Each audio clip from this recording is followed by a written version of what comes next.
और अब आपको एक ऐसे शख्स से मिलवाते हैं जिन्होंने अपना जीवन बुजुर्गों और बेसहाराओं की सेवा में समर्पित कर दिया। गुड़गांव में रहने वाले रवि कालरा ने क्यों अपना घर, परिवार, नौकरी और एक आराम की जिंदगी त्याग कर ये कदम उठाया, देखते हैं। इन आंखों को आज भी अपने बेटे का इंतजार है कि वो आएगा और इन्हें यहाँ से वापस घर ले जाएगा।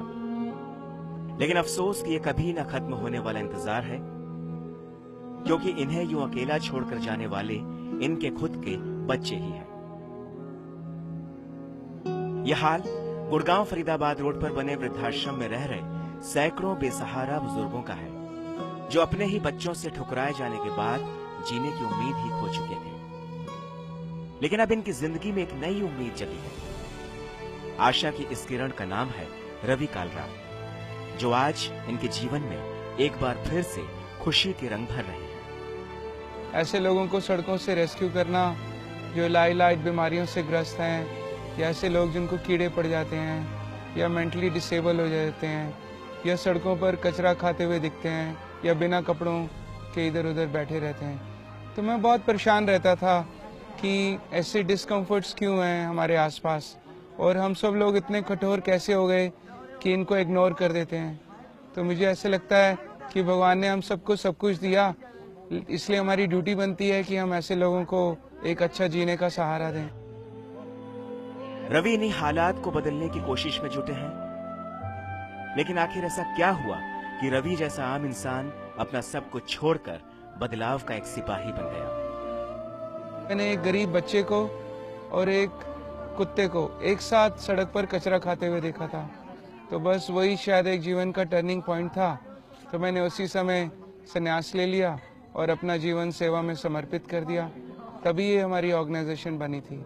साल 2007 में शुरू किए गए द अर्थ सेवियर फाउंडेशन के इस आश्रम में आज 300 लोग रहते हैं। रवि ने इन सब को एक परिवार की तरह रखा है, जबकि इस मुहिम में उनका खुद का परिवार उनके साथ नहीं है। वाइफ और बच्चों की बात है, वाइफ भी थी और मेरी लव मैरिज तो दिल्ली की बहुत फेमस लव मैरिज में से थी, लेकिन शायद ईश्वर को मंजूर नहीं था और वाइफ जो है वो गुस्सा खा के चली गई। वैसे एक बेटा भी है, एक बेटी भी है, तो वो भी साथ चले गए। तो एक तरह से वो राजा दशरथ की सजा है। लेकिन परिवार से अलग होने का दर्द भी रवि को उनके लक्ष्य से नहीं डिगा पाया। आज ये बुजुर्ग ही उनका परिवार है।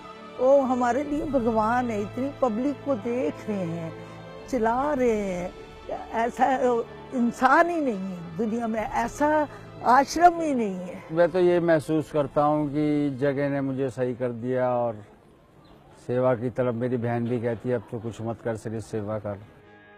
रवि ने ऐसे ही लोगों की मदद के लिए द अर्थ सेवियर फाउंडेशन की नींव रखी। रवि युवाओं, जरूरतमंद, विकलांगों और बुजुर्गों की हर मुमकिन मदद करते हैं। रहने के लिए एक साफ जगह